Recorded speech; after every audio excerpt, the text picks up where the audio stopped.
이 시간 함께 보실 말씀은 예레미야 애가 3장 48절에서 54절까지를 보겠습니다. 예레미야 애가 3장 48절에서 54절까지입니다. 예레미야는 눈물의 선지자죠.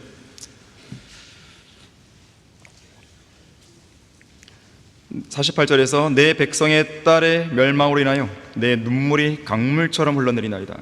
내 눈물이 줄줄 흐르고 그치지 아니하며 중단됨이 없으니 주께서 내려다보시고 하늘로부터 보실 때까지니이다. 내 성읍의 모든 딸들로 인하여 내 눈이 내 마음을 아프게 하였나이다. 내 원수들이 이유 없이 한 마리 새처럼 나를 심히 쫓았나이다. 예레미야가 고난을 당한 것이죠. 그들이 지하 감옥에서 나의 생명을 끊고 나에게 돌을 던졌나이다. 물들이 내 머리 위로 흐를 때 내가 말하기를 나는 끊어졌도다 하였나이다. 자, 오늘 설교를 위해서 같이 기도하겠습니다. 위대하신 아버지 하나님, 주님의 돌보심과 주님의 인도하심이 있기에 우리 교회는 주님께서 맡기신 그 복음과 진리의 사역을 하나도 차질 없이 신실하게 진행하고 있습니다. 주님께서 저희들을 이곳으로 불러 모아주지 않았다면, 주님께서 이 교회를 세워주지 않았다면, 주님께서 저희들에게 한글 킹제임스 성경을 허락하지 않았다면, 주님께서 저희들에게 소중한 진리의 지식을 알려주지 않았다면 우리가 어떻게 이런 풍성한 복을 누릴 수 있겠습니까? 이런 풍성한 특권을 어떻게 우리가 누릴 수 있겠습니까? 주님께서 베푸신 그 은혜와 자비와 사랑은 정말로 말로 형용할 수 없을 만큼 너무나 크고 높은 것입니다. 이 시간 저희들은 하나님의 사랑 가운데서 하나님 베푸신 그 은혜 속에서 영과 진리로 경배를 드리고자 합니다. 저희들의 마음이 주님 한 분만으로 채워지기를 원합니다. 저희들의 마음의 창문이 저 셋째 하늘로 향해 있기를 원합니다. 이 시간 이 강단에서 선포되는 말씀을 통해서 다시 한번 저희들의 마음과 생각을 깨끗하게 씻어주시고 변화시켜 주셔서 주님께서 원하시는 그런 생을 살 수 있도록 도와주십시오. 마귀의 모든 공격으로부터 보호해 주십시오. 주 예수 그리스도 이름으로 기도했습니다. 아멘. 설교 제목은 눈물의 사람입니다. 눈물의 사람. 인간의 몸에서 흘러나오는 것들 중에 가장 정직한 것이 땀과 눈물이라고 합니다. 그래서 오랜 시간 고된 훈련과 노동 속에 흘려온 땀은 절대 배신하지 않는다는 말이 있죠. 또 참을 수 없는 격정과 복받쳐 오르는 감동 속에 흘린 눈물은 결코 거짓말하지 않는다는 말도 있죠. 물론 위선자의 눈물도 있습니다. 하지만 눈물을 억지로 흘리기란 여간 쉬운 일이 아니에요. 어려운 일입니다. 고대 로마의 역사학자 플리니우스가 쓴 책이 있는데 제목이 박물지예요. 박물지. 일종의 백과사전이에요. 백과사전. 이 책에는 이런 내용이 기록되어 있습니다. 이집트 나일강에 살고 있는 악어는 사람을 잡아먹은 후 그를 애도하며 눈물을 흘린다. 자, 이것이 바로 이제 악어의 눈물인데 위선자의 눈물이죠. 위선자의 눈물. 악어가 정말로 애도하겠습니까? 세상에 갓 태어난 아기가 가장 먼저 하는 일은 우는 일이죠. 의사들은 아기가 태어날 때 우는 것이 자기 스스로 폐호흡을 시작한다는 신호라고 말하지만 사실 아기의 울음소리는 불티가 위로 날아가는 것과 같이 사람은 고생하려고 태어나니라. 이 욥기 5장 7절의 말씀을 대변하기 위해 세상을 향해 외치는 첫 번째 일성으로 보는 것이 더 적합해 보입니다. 죄로 가득 찬 고생스러운 인생살이를 이제 막 시작하다니 너무나 슬퍼서 우는 것일지도 모르죠. 어쩌면 차라리 우는 게 나을지도 모릅니다. 아기가 태어나자마자 씩 웃으면 어떨까요? 더 섬찟할 것 같죠. 그런데 여러분은 아기가 울더라도 눈물을 흘리지 않는다는 것을 알고 있습니까? 아기는 입으로만 울지 눈물을 한 방울도 안 흘립니다. 갓난아기들이 벌써부터 인간 세상의 처세를 알아서 거짓으로 우는 것인가? 정말로 그렇다면 악인들은 태어나면서부터 거짓을 말한다는 시편 58편 3절의 말씀은 문자 그대로 입증이 되겠죠. 흔히들 사람들은 태어난 지 6개월에서 2년 사이에 거짓말을 하기 시작한다고 말합니다. 그래서 이제 막 첫 돌을 지난 아이는 넘어졌을 때 엄마가 보고 있으면 거짓말로 더 크게 운다 그러죠. 하지만 성경은 태어난 지 6개월이 아니라 태어나면서부터 거짓을 말한다고 말씀하죠. 실제로 갓난아기들은 아프거나 잘못이 전혀 없는데도 크게 울 때가 있죠. 자기를 좀 봐달라는 겁니다. 거짓말로 우는 것입니다. 자, 이러한 진리와 이러한 진실과는 좀 별개로 의학적인 관점을 좀 말해보자면, 신생아들은요, 이 눈을 보호할 정도의 눈물은 만들어냅니다. 눈물이 안 나오는 게 아니에요. 만들어내는데 눈물이 방울방울이 돼서 두 뺨을 따라 흐를 정도의 그 양으로 눈물을 생산하지는 않는다 그래요. 그렇게 하려면 최소 생후 3주에서 4주 정도의 시간이 필요하다고 말합니다. 그래서 갓난아기들이 마치 눈물 없이 우는 것처럼 보이는 거예요. 자, 그런가 하면 사람은 일생 동안 몇 번이나 눈물을 흘릴 것 같습니까? 두 뺨에 눈물이 주르륵 흘러내릴 만큼 펑펑 울지 않아도 사람들은 평소에 눈을 깜빡일 때마다 눈물샘에서는 조금씩 눈물이 분비른다 그래요. 이런 사실을 감안하면 한 사람이 70년을 산다고 했을 때 일생 동안 눈물을 흘리는 횟수는 2억 5천 번이 된다고 그러죠. 한 번은 네덜란드의 심리학자 베흐트란 사람이 30개국 대학생 2323명을 대상으로 남자와 여자는 각각 한 달에 몇 번의 눈물을 흘리는지를 조사한 적이 있습니다. 여기서의 눈물은 이제 눈물샘에서 나오는 그런 것 정도가 아니라 정말 우는 거예요. 그 조사 결과에 따르면 남자는 한 달에 평균 1회예요. 1회. 그렇게 많이 안 우나 봐요. 여자는 2.7회 운다고 해요. 남자가 여자보다 눈물에 인색한 것은 분명한 사실인 것 같습니다. 여러분은 최근에 눈물을 흘려본 때가 있었습니까? 가장 최근에 언제입니까? 워치만 니는 눈물을 소재로 해서 이렇게 글을 썼어요. 여러분은 눈물의 중요성을 알고 있는지 모르겠습니다. 사람이 눈물을 흘릴 수 있다는 것은 좋은 현상입니다. 어떠한 신실한 사역자가 말하기를, 만일 여러분의 사랑을 눈물을 흘릴 줄 모르는 사람에게 준다면 그것은 당신의 돈주머니를 소매치기에게 보관해 두는 것과 같다고 말했습니다. 이 말은 사실입니다. 여러분이 돈주머니를 소매치기에게 보관해 두는 것은 얼마나 불안한 일입니까? 마찬가지로 여러분의 사랑을 눈물을 흘릴 줄 모르는 사람에게 주는 것은 반드시 여러분을 실망시킬 것입니다. 왜냐하면 이 세상에서 눈물은 없어서는 안 될 중요한 요소이기 때문입니다. 눈물을 흘릴 줄 모르는 사람은 그의 사람됨의 특성을 잃어버린 것이며, 심지어 그 사람은 사람이라고도 할 수 없습니다. 눈물은 매우 보배로운 것입니다. 왜냐하면 유독 눈물만이 사람의 눈을 씻을 수 있기 때문입니다. 세상에는 너무나 많은 먼지와 흙과 더러운 것들이 있어서 여러분의 눈을 더럽히지만 눈물이 흘러나올 때 여러분으로 하여금 더욱 선명한 눈빛을 갖게 합니다. 만약 눈에서 눈물이 흐르지 않는다면 어떤 사람도 무언가를 제대로 보지 못할 것입니다. 그랬어요. 한글 킹제임스 성경에는 눈물 또는 눈물을 내다, 눈물을 흘리다, 이러한 표현이 42회 나오고요. 통곡도 누는 거 아니겠어요? 통곡이라는 단어는 35회, 애곡, 슬피 우는 것이죠. 애곡은 23회, 그리고 울다, 이런 단어의 표현은 100번 이상 언급이 됩니다.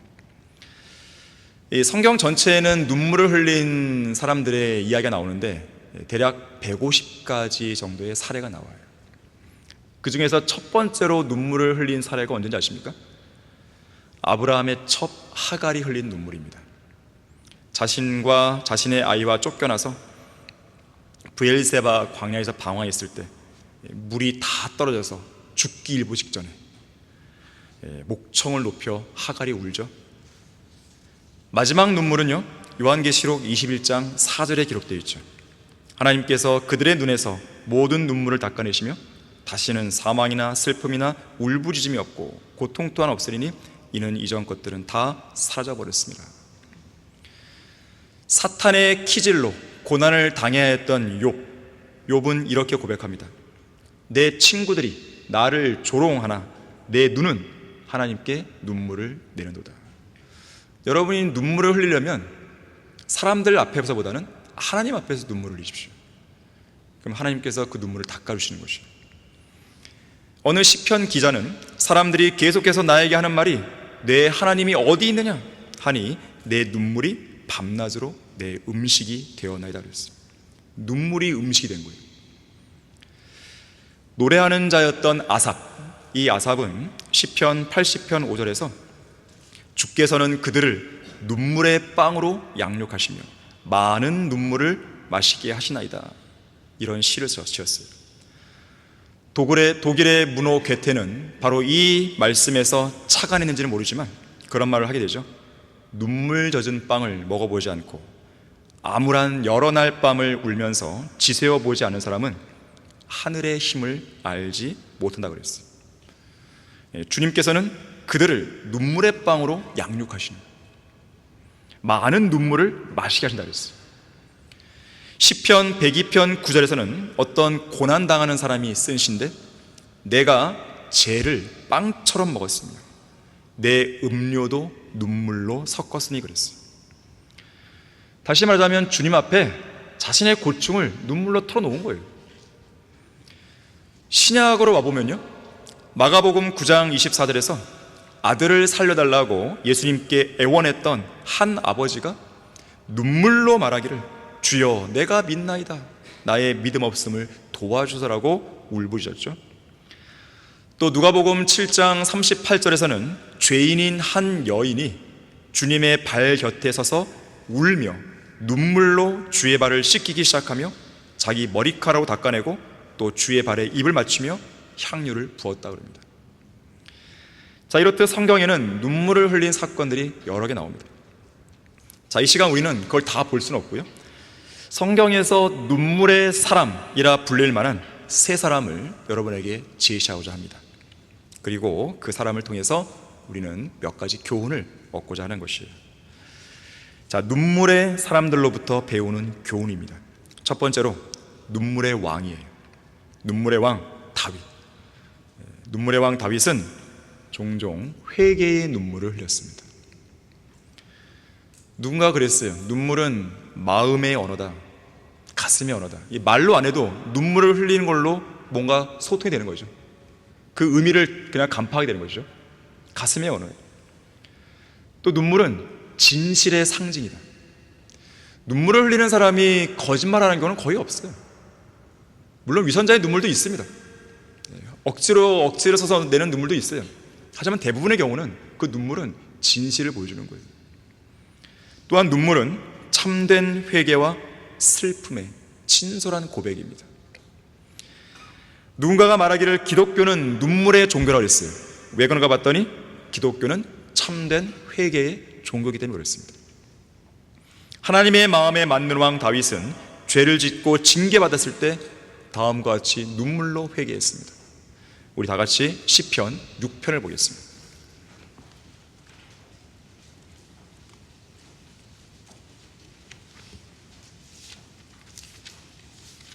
시편 6편 1절부터 6절까지 읽을 텐데요. 오 주여, 주의 노하심으로 나를 책망하지 마시고 주의 진노로 나를 징계하지 마소서. 오 주여, 내가 연약하오니 내게 자비를 베푸소서. 오 주여, 내 뼈가 고통스러우니 나를 고치소서. 나의 혼도 심히 고통스러우니 오 주여, 언제까지니까. 오 주여, 돌아오셔서 나의 혼을 구해 주소서. 오 주의 자비하심으로 나를 구원하소서. 사망 중에서는 주를 기억함이 없사오니 음부에서 누가 주께 감사드리나이까. 내가 신음으로 곤비하여 밤마다 내 침상을 띄우며 눈물로 내 자리를 적시나이다. 전도서 3장 4절에서는 울 때가 있고 웃을 때가 있다 그랬어요.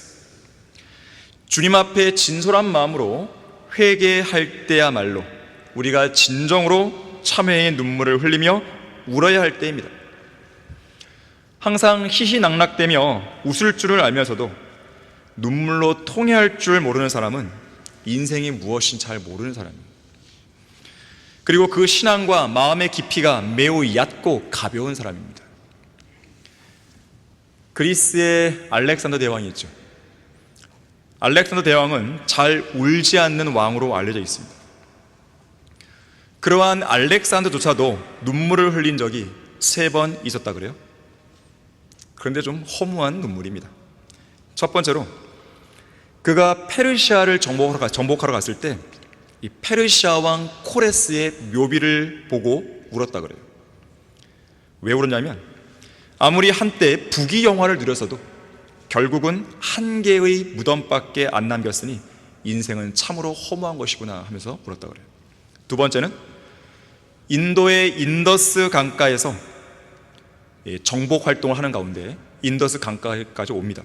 인더스 강만 건너면 인도를 정복할 수 있었지만 이 머나먼 원정길로 지칠 대로 지치고 풍토병에 걸린 부하들이 더 이상 따라오지 못하자 결국 군대를 되돌려야 했을 때 거기서 목 놓아 울었다 그래요. 정복을 못했으니까 우는 거죠. 마지막 3번째는 이 알렉산더가 부하들과 모래사장에서 씨름을 한 적이 있었는데 씨름하다가 넘어졌어요. 그리고 그 넘어진 자리를 보면서 울었다 그래요. 그를 넘어뜨린 부하가 얼마나 무안하겠어요. 왜 우십니까? 물었어요. 부하와의 씨름에서 진 것이 원통에서 온 게 아니라 모래사장에 넘어진 그 자국을 볼 때 비록 지금은 이렇게 큰 나라를 내가 정복하고 부귀 권세를 누리고 있지만 언젠가 나도 죽으면 한 평의 땅 속에 묻혀버리고 말 것이라는 생각을 하자니 인생이 얼마나 덧없는 것이냐 하면서 울었다는 것이죠. 실제로 알렉산더는 한창 정복 전쟁 중이던 33세의 젊은 나이에 죽습니다. 알렉산더는 그렇게 죽었지만 덧없고 허무한 인생 속에서 자신의 죄에 대해서는 눈물로 회개할 줄 몰랐던 가장 어리석은 정복자요 어리석은 왕이었던 것입니다.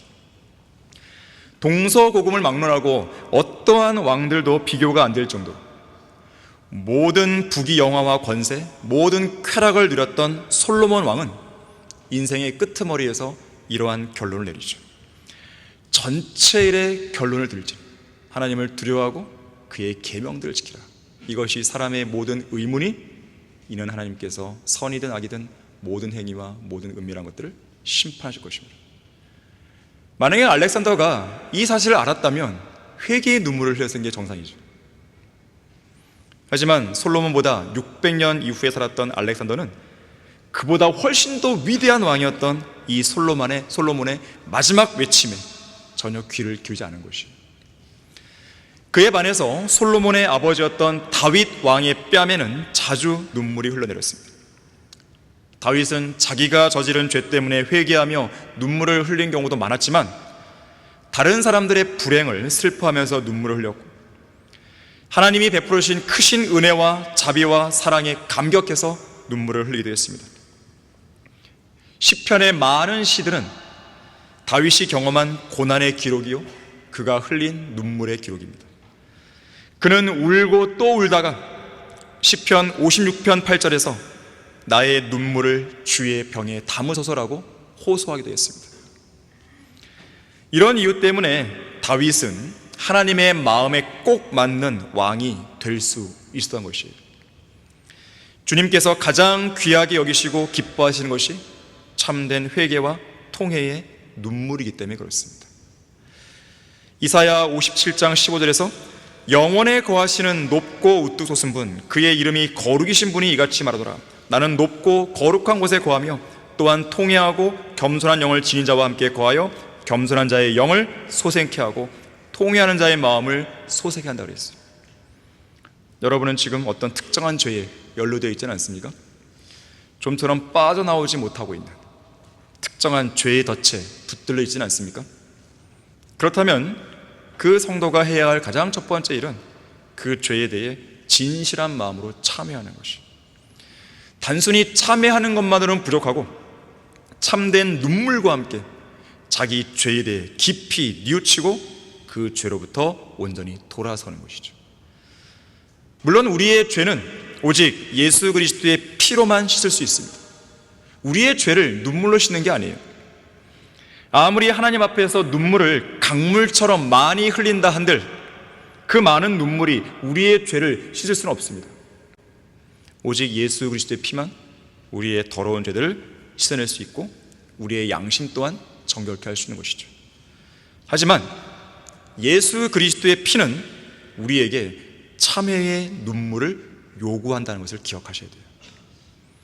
다시 말하자면 진정한 눈물의 회개 없이는 예수 그리스도의 피가 우리의 마음과 양심 속에서 강력한 능력을 발휘할 수 없다는 겁니다. 예수 그리스도의 피 위에 우리의 참회의 눈물이 더해지지 않으면 안 되는 것이에요. 만일 어떤 성도가 하나님 앞에서 가증하고 추악하고 더러운 죄를 지었으면서도 또한 그 죄로 인해 자신 안에 있는 성령 하나님을 무척 슬프시게 해드렸으면서도 그 죄에 대해 진정한 참회의 눈물을 흘리지 않고 있다면 그 사람은 진정한 그리스도라고 말할 수가 없는 거예요. 그저 양심이 화인 맞은 배은망덕한 성도인 거죠. 눈물 없는 믿음은 생각할 수 없어요. 회개는 곧 눈물입니다. 아일랜드 속담에 이런 속담이 있어요. 흐르는 눈물은 괴로운 것이지만 더 괴로운 것은 흐르지 않는 눈물이라는 속담이 있어요. 그만큼 참된 눈물이 따라오지 않는 회개, 그거는 진정한 회개가 아닌 거예요. 여러분의 두 뺨을 타고 흘러내리는 참회의 눈물은 여러분이 저지른 죄들에 대해 어떻게 생각하고 있는 것인지, 또한 어떤 자세로 뉘우치고 있는가를 보여주는 참된 회개의 표시입니다. 누가복음 18장 13절에서 세리가 기도하는데요, 하나님이여 죄인인 저에게 자비를 베푸소서 이렇게 기도했을 때 어떻게 기도했다 그랬어요? 가슴을 치면서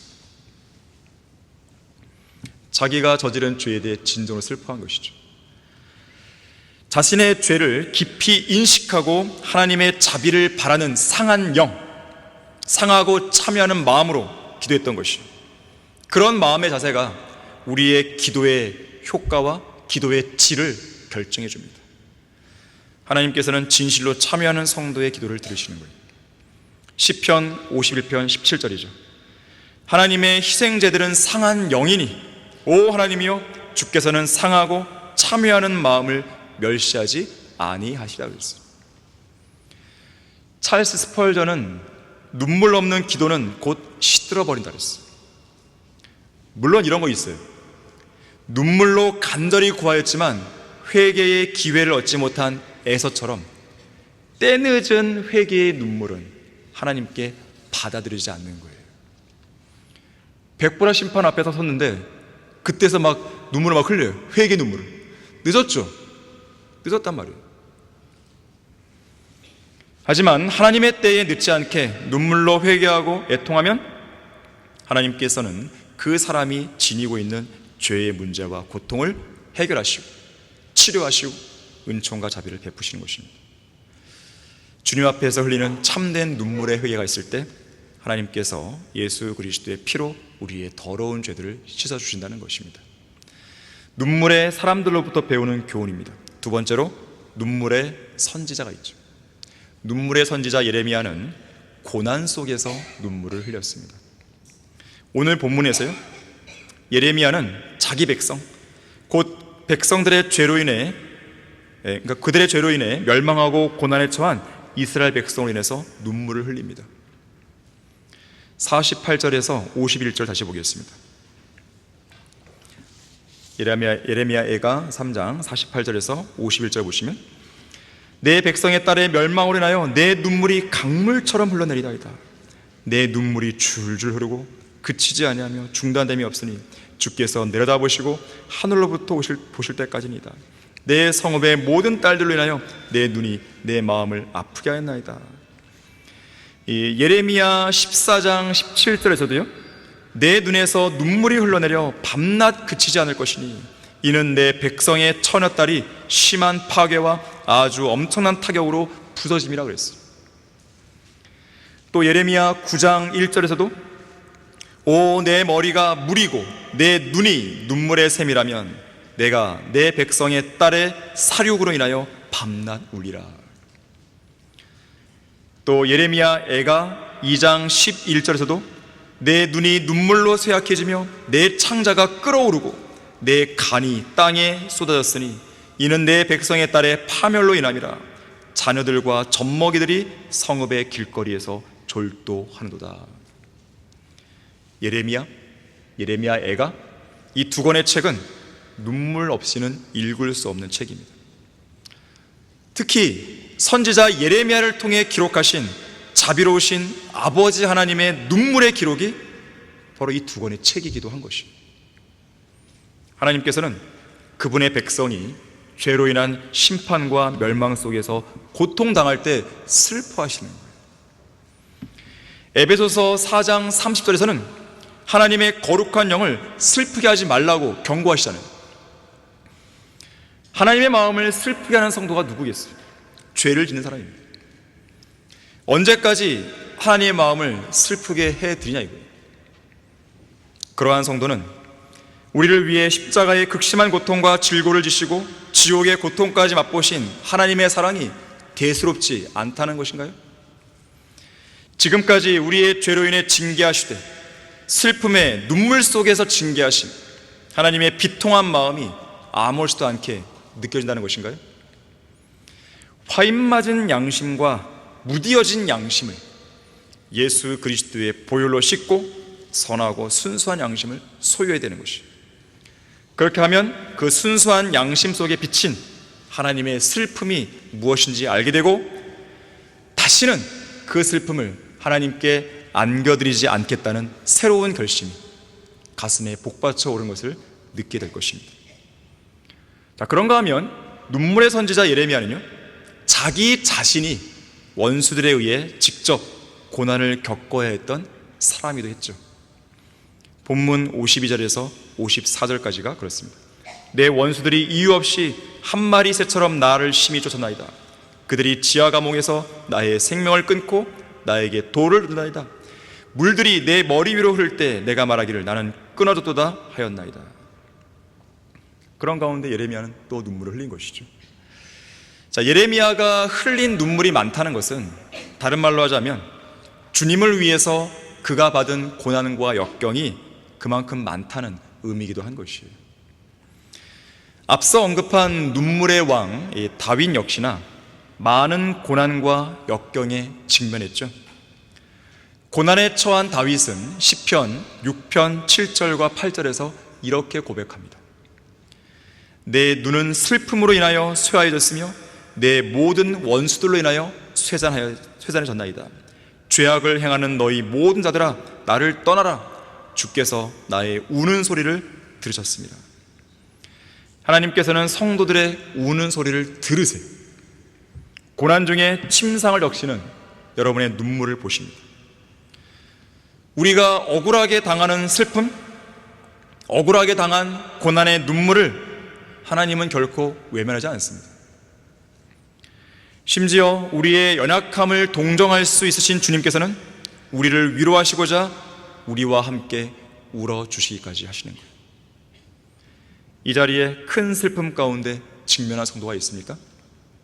하나님께서 바로 그 성도의 슬픔과 눈물을 헤아리고 계신다는 것을 기억하십시오. 예수님은 나사로의 죽음 앞에서 우신 분이에요. 하염없이 눈물만 흘러내리는 극심한 고난 속에서 여러분이 해야 할 일 한 가지가 있다면 위로의 아버지이신 하나님 앞에서 눈물을 흘리면 됩니다. 그리고 간구를 드리는 것이죠. 기도는 하나님이 행하시는 능력의 수단이잖아요. 눈물의 기도는 그 수단을, 그 효력을 배가시켜주는 거예요. 하나님 앞에서 눈물로 기도하는 것은 기도 응답을 받는 가장 좋은 방법입니다. 겸손히 하나님만을 신뢰하는 진지한 기도에 참된 간구의 눈물이 더해지면 그 기도는 더 빨리 응답이 되는 거예요. 예수님도 눈물로 기도하셨습니다. 히브리서 5장 7절에 따르면 육체로 계시는 날 동안, 육체로 계시는 33년 반의 그 생애 동안 자기를 사망에서 구원하실 수 있는 분께, 즉 죽었다가 다시 살아나도록 하실 수 있는 분께, 그 말이죠, 심한 통곡과 눈물로 기도와 간구를 드렸고 하나님께서는 그의 두려워하심을 인하여 들으셨다고 그랬습니다. 죽을 병에 걸린 히스기야 왕을 보세요. 자신의 병을 치유받기 위해서 눈물의 기도를 드렸죠. 하나님께서는 그의 기도를 들으시어 병을 치유하시고 생명을 연장시켜 주셨습니다. 특히 히스기야가 기도를 드리면서 흘린 그 눈물을 하나님이 봤다 그랬어요. 하나님께서는 간절히 기도하는 성도들의 간구를 들을 뿐 아니라 그들이 흘리는 눈물을 보시는 거예요. 자, 이것은 하나님께서 기도하는 성도의 눈물을 외면하지 않으시고 오히려 좋아하신다는 것이죠. 또한 우리의 눈물의 기도는 하나님의 마음을 움직일 수 있다는 것을 보여주는 것이죠. 아까 잠깐 언급했지만 초림 당시에 발작을 일으키고 입에 거품을 내며 이를 가는 벙어리 영을 지닌 아들, 마귀 들린 이 아들을 데리고 온 한 아버지가 있었죠. 아들에게서 마귀를 쫓아내달라고 예수님께 간절히 간구했는데 울부짖으며 간구했다고 그랬습니다. 여러분들 가운데 기도가 응답되지 않는 게 있습니까? 눈물을 흘리며 울부짖는 가운데 한번 해보십시오. 믿음이 부족하다면 이 아버지처럼 나의 믿음 없음을 도와주십시오라고 기도해 보십시오. 이것은 이 아이의 아버지의 정직한 고백이었습니다. 이 아버지의 믿음은 나의 믿음 없음을 도와주소서라고 간구할 만큼 정말로 작은 믿음이었지만 예수님은 그 믿음을 존중해 주셨고 아이를 치유해 주셨어요. 그 아버지의 정직하고 진솔한 눈물의 간구를 외면하지 않으신 것입니다. 워치만 리는 그 눈물이라고 하는 그 글에서 이렇게 말해요. 슬프고 아픔이 많은 성도들이요, 인생이 여러분을 고통스럽게 만들고 여러분이 받는 압박이 극심하며 너무나 많은 어려움으로 인해 인생길을 걸어가기 힘들다면 지금 당장 하나님 앞에서 눈물을 흘리며 우는 편이 더 낫습니다. 이것은 결코 헛된 일이 아닙니다. 하나님께서는 여러분이 매번 흘린 눈물을 기억하십니다. 또 여러분이 흘린 눈물을 모두 그분의 병에 담으십니다. 이것은 하나님께서 눈물을 병에 담으시듯이 우리가 받은 고통을 보존하신다는 것을 의미합니다. 우리가 흘리는 눈물은 이 땅에 떨어져 이 땅의 흙과 합해지는 것이 아니라 하나님의 병 안에 담겨집니다. 시편 56편 8절에서는 주께서 나의 방황함을 헤아리시오니 나의 눈물을 주의 병에 담으소서, 그것들이 주의 책에 있지 아니하나이까라고 말씀하십니다. 하나님께서는 여러분의 눈물을 결코 잊지 않으시고 보존하시고 기억하신다 그랬어요. 여러분이 당하는 고난 속에서 역사하는 힘이 많은 효과적이고 열렬한 기도를 하기 원한다면 하나님께 드리는 기도 위에 반드시 간절한 눈물을 더하세요. 기도의 응답을 낳는 것은 화려한 아름다운 유창한 언변이 아니에요. 간절한 눈물입니다. 뭐라고 어떻게 말할 수 없을 만큼 슬픔이 있다면 그냥 우세요. 그냥 하나님은 그 마음을 아시니까. 고난 중에 몸부림치고 있습니까? 현재 받고 있는 삶의 압박이 너무나 큽니까? 경제적이든 물리적이든 영적인 것이든 도저히 감당하기 어려운 시련과 고난 속에 시달리고 있습니까? 그렇다면 하나님 앞으로 나와서 우세요. 울기만 하지 말고 눈물로 간절히 기도하세요. 하나님께서는 여러분이 기도하면서 흘린 눈물을 반드시 기억하시는 것이죠. 그 눈물을 주님의 병에 담으시고 주님의 책에도 기록해 두시는 거예요. 그리스도의 심판석에서 우리의 눈물과 우리의 행위가 담은 기록이 열릴 때 여러분이 지금 흘리는 눈물의 의미가 무엇인지, 그 눈물에 대한 보상이 무엇인지가 온전히 드러날 것입니다. 지금은 비록 여러분의 눈물에 대해서 하나님이 왜 이렇게 침묵하시는지 잘 알 수 없어도 저 하늘나라에 우리가 도달하는 그날 그 침묵의 의미가 무엇인지, 그 침묵 속에 흘려진 눈물의 의미가 무엇인지도 다 알게 될 것입니다. 지금은 믿음만 필요한 것입니다. 눈물의 사람들로부터 배우는 교훈, 마지막 세 번째 사람은 눈물의 사역자 사도 바울입니다. 사도 바울은 눈물로 하나님을 섬기며 사역했습니다. 우리 다 같이 사도행전 20장 19절을 보겠습니다. 사도행전 20장 19절을 보시면,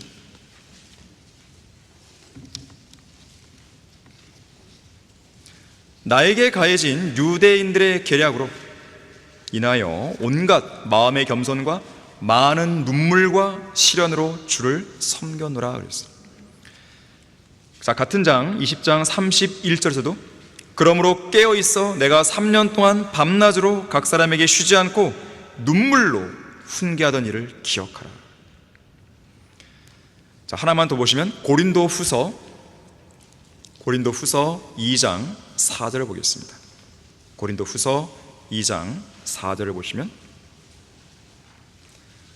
나는 마음의 큰 환난과 고통 속에서 많은 눈물로 너희에게 편지를 썼나니 이는 너희로 하여금 슬프게 하려는 것이 아니요 오히려 내가 너희에 대한 사랑을 보다 풍성히 가졌음을 너희로 알게 하려는 것이라. 빌립보서 3장 18절에서도요, 내가 자주 너희에게 말하였고 지금도 눈물로 말하지만 많은 사람이 그리스도의 십자가의 원수들로 행하고 있느니라 그랬어요. 사역자들은 죄인들에게 복음을 전파하되 눈물로 씨앗을 뿌려야 합니다. 양무리를 치고 돌보되 눈물로 양육해야 되는 것이죠. 눈물을 흘릴 줄 모르는 사역자는 주님을 위한 좋은 사역자 될 수 없습니다. 눈물은 사역자가 갖추고 있어야 할 필수 요건이에요. 하나님께서 맡기신 그 사역 위에 모든 눈물을 쏟아 부어야 돼요.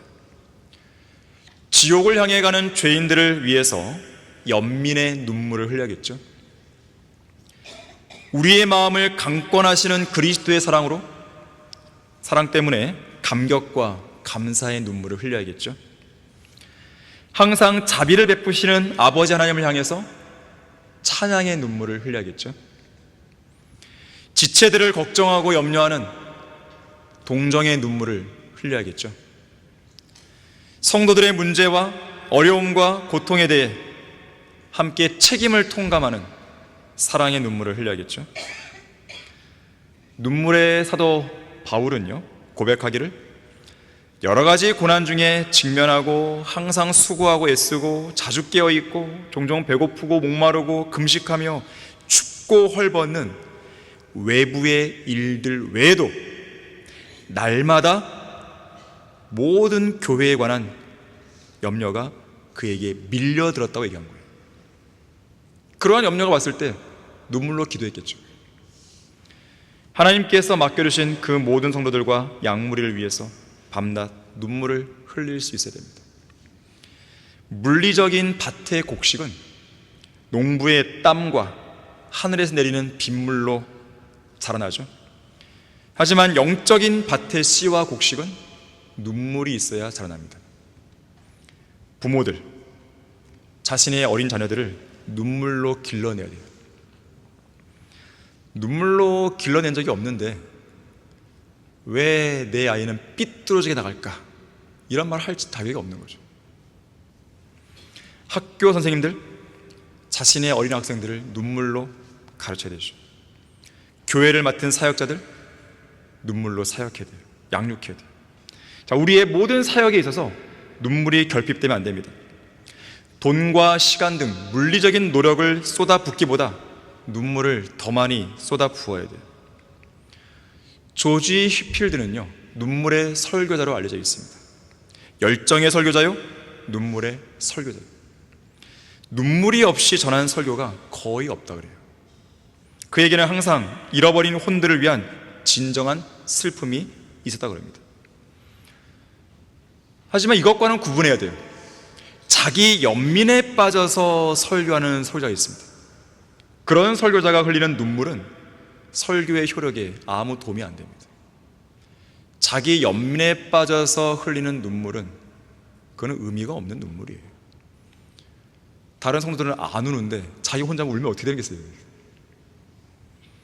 하나님을 향한 감사의 눈물이나 혼들을 위한 진정한 슬픔이 동반될 때 그 설교는 효력이 있습니다. 그러한 슬픔이 바로 아버지 하나님의 마음이에요. 조지 히필드는 바로 그런 마음을 가지고 설교를 한 것이에요. 여러분은 여러분이 구령해야 할 죄인들을 위해서 얼마나 많은 눈물을 흘렸습니까? 구원받지 않은 여러분의 부모님, 여러분의 친구들, 여러분의 자녀들, 친척들, 여러분의 직장 동료들을 위해서 얼마나 많은 시간을 눈물로 침상을 적셨습니까? 바울은 에베소 교회의 장로들, 목사들을 향해서 아까도 읽어봤지만 깨어있어 내가 3년 동안 밤낮으로 각 사람에게 쉬지 않고 눈물로 숨겨둔 일을 기억하라 그랬어요. 또한 그는 마음의 큰 환난과 고통 속에서 많은 눈물로 육신적인 고린도 교회의 성도들에게 편지를 쓰게 되었죠. 여러분은 옆에 있는 지체들을 위해서 눈물을 흘린 적이 있습니까?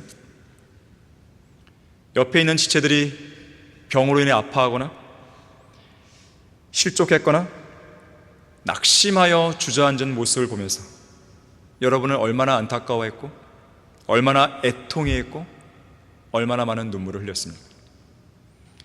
여러분은 그런 성도들을 위해서 온 힘을 다해서 울어본 적이 있습니까? 누군가가 말하기를 눈물을 흘리는 일은 쉬운 일이 아니라 그랬어요. 그만큼 마음이 따라와야 되는 거예요.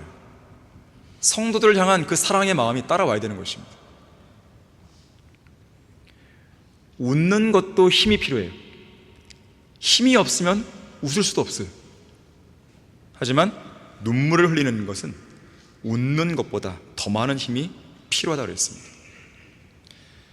자, 그런데 눈물의 힘은요 매우 커서요 한 개인이나 한 국가의 운명을 바꾸기도 합니다.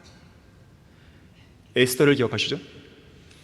페르시아 왕 앞에 엎드려서 에스더 8장 3절에 따르면 아각인 하만이 유대인을 해치려고 계획한 그의 악과 계책을 거두어 줄 것을 눈물로 강구했다 그랬어요. 자, 그랬을 때 왕의 마음이 움직였고 유대인 민족의 운명이 바뀌었습니다. 물론 그 모든 것은 하나님의 섭리적인 역사의 결과였죠. 한편 미국 시카고에는 거리의 깡패들에게 복음을 전파하고 구령하는 것으로 잘 알려진 클로넬 클라크라는 사람이 있었습니다. 그런 그에게 붙여진 별명이 있는데 눈물의 사람이었어요. 그만큼 눈물이 많은 사람이었어요. 그는 주로 길거리의 불황아, 소매치기, 술 주정뱅이, 깡패들을 대상으로 설교를 하고 또 복음을 전파했는데 때때로 500명에서 600명씩 모아놓고 복음을 전파하기도 했다고 그래요. 하지만 그의 말은 어눌하고 체계적이지 못했어요. 하지만 많은 죄인들이 그가 전한 복음을 믿고 예수 그리스도를 구주로 영접했다고 그럽니다. 다른 시카고의 유명한 목사들이 없는 게 아닙니다. 유명한 목사들이 와서 그들에게 설교했지만 별로 감동이 안 된 거예요. 하지만 클로넬 클라크가 와서 말씀을 전하면 큰 은혜를 받고 구원받았다 그래요. 진심에서 우러나오는 그의 눈물이 죄인들의 마음을 움직였기 때문에 그렇습니다. 한 번은 이 클로넬 클라크가 자신이 눈물이 많다는 사실이 부끄럽게 여겨져서 앞으로 더 이상 눈물을 안 흘리겠다고 결심했다고 그래요. 그의 결심대로 눈물이 멈췄습니다. 하지만 문제는 더 이상 그가 전파하는 메시지에 은혜와 감동은 찾아볼 수 없는 것이죠. 결국 그는 하나님께 기도합니다. 주님, 다시 눈물을 되돌려 주십시오. 그리고 눈물을 다시 회복했다 그래요. 눈물로 씨를 뿌리는 자들은 기쁨으로 거두리로다. 귀한 씨를 가지고 나가서 우는 자는 정령 기쁨으로 그의 단들을 가지고 돌아오리로다. 결론적으로요, 영국의 시인 로버트 헤릭은 눈물은 멋진 언어라 그랬습니다. 인디언 격언 중에 눈에 눈물이 없으면 그 사람의 혼에 무지개도 없다 그랬어요. 미국의 역사가이자 외교관이었던 워싱턴 어빙은 말하기를 눈물 속에는 거룩함이 깃들어 있다. 눈물은 약함의 표시가 아니라 강함의 표시이며 1만 개의 혀보다 더 설득력이 있다. 눈물은 주체할 수 없는 슬픔과 깊은 회개이고 말로 다할 수 없는 사랑의 전달체다 그랬어요. 영국의 시인 에드워드 영은 우는 것을 부끄러워하는 거만한 사람들을 경멸하라 그랬어요. 서양 속담에는 눈물은 인생을 살리고 땀은 가난을 구한다는 속담도 있습니다. 구원받은 그리스도인은 눈물의 사람이 되어야 됩니다. 하나님의 풍성한 은혜와 자비와 사랑의 감동에서 감격의 눈물을 흘려야 되고, 눈물로 찬양하고, 눈물로 기도하고, 눈물로 구령하고, 눈물로 성경 말씀을 읽어나가야 되는 것이죠. 고난 중에도 눈물로 하나님께 아뢰고, 눈물로 주님께 더욱 밀착하고, 눈물로 성도들을 사랑하고, 눈물로 성도들을 용서해야 됩니다. 눈물이 메마른 성도는 그만큼 사랑이 메마른 성도입니다. 시편 119편 50절에서 이 말씀은 나의 고난 중에 나의 위로가 되었으니 이는 주의 말씀이 나를 소생시키셨습니다 라고 말씀합니다. 하나님의 말씀은 고난에 처해 하염없이 눈물만 흘리는 우리 성도들에게 위로를 줍니다. 어떤 사람이 눈물을 흘리면서 성경을 읽어보라고 그랬어요. 그렇게 성경과 눈물이 만나면 성경은 우리에게 최고의 선물을 내어 놓는다는 것이죠. A.W. 토저는 말하기를 성경은 눈물 속에서 기록되었기 때문에 눈물 앞에 최고의 보물을 내놓는다 그랬어요. 그 최고의 선물이 뭐겠어요? 그 최고의 보물이 뭐겠어요? 고난 중에 주어지는 위로죠, 위로. 진정으로 여러분의 손안에 들어있는 이 성경이 매일 매순간 여러분의 일거수일투족을 지켜보는 그 살아있는 말씀이 영감으로 기록되고 섭리로 보존된 이 한글 킹제임스 성경이 여러분의 마음을 위로해주고 있습니까? 여러분의 두 뺨에 얼룩진 눈물을 닦아내고 있습니까? 여러분의 마음속에 무겁게 드리워진 슬픔의 장막을 활짝 걷어내고 있습니까? 우리의 위로자이신 하나님께서는 성도들이 흘린 모든 눈물을 기억하시고 그 눈물의 양을 계수하시며 잊어버리지 않습니다. 심지어 그 모든 눈물을 우리의 얼굴에서 닦아주기까지 하시는 거죠. 하나님께서 그들의 눈에서 모든 눈물을 닦아내시며 다시는 사망이나 슬픔이나 울부짖음이 없고 고통 또한 없으리니 이는 이전 것들은 다 사라져버렸습니다. 정말로 그날은 멀지 않았습니다. 우리가 인내로 조금만 더 견디면 어떤 슬픔도 없을 그날, 어떠한 울부짖음도 없을 그날, 어떤 눈물도 흘리지 않을 그날이 우리 눈앞에 성큼 다가오게 되는 것이죠. 이사야 25장 8절도 그가 승리 안으로 사망을 삼킬 것이요 또 주 하나님께서 모든 얼굴에서 눈물을 닦아준다고 말씀합니다. 우리가 눈물을 흘리는 일은 이 세상으로 족합니다. 이 세상 삶으로 족한 것이, 저 영혼에서는 더 이상 눈물을 흘리는 일이 없을 것입니다. 그날을 소망하며 이 눈물의 골짜기를 온전히 통과해 나가는 여러분 모두가 되기를 바라겠습니다. 자, 기도하겠습니다. 아버지 하나님, 우리의 인생은 고생과 고난으로 가득 차 있습니다. 인간이기 때문에 당하는 고난도 있지만 그리스도이기 때문에 당하는 고난도 있습니다. 우리가 자초한 고난도 있지만 때로는 억울하게 당하는 고난도 있습니다. 때로는 우리의 죄로 인해 불필요한 고난을 당하는 것도 있지만 우리가 진리를 위해서, 주님을 위해서 살다가 당하는 고난도 있습니다. 어떠한 고난이든지, 어떠한 고난 속에서 흘리는 눈물이든지, 또 어떠한 상황에서 흘리는 눈물이든지 그 눈물을 닦아줄 수 있는 분은 주님 한 분밖에 없습니다. 우리는 사람들 앞에서가 아니라 주님 앞에서 진실된 눈물을 흘리기 원합니다. 우리의 눈물을 진정으로 닦아주실 주님 앞에 흘리길 원합니다. 우리의 위로자가 되어주시고 우리와 동행해 주시며 우리의 마음의 평안과 기쁨과 즐거움이 다시 한번 회복될 수 있도록 도와주십시오. 우리 슬픔을 당하는 성도들, 주님의 위로만이 필요합니다. 인간의 말로는 위로할 수 없습니다. 우리 주님께서 우리 성도들의 마음을 위로해 주시고 주님의 그 능력으로 그 눈물을 닦아주시길 원합니다. 주 예수 그리스도 이름으로 기도했습니다.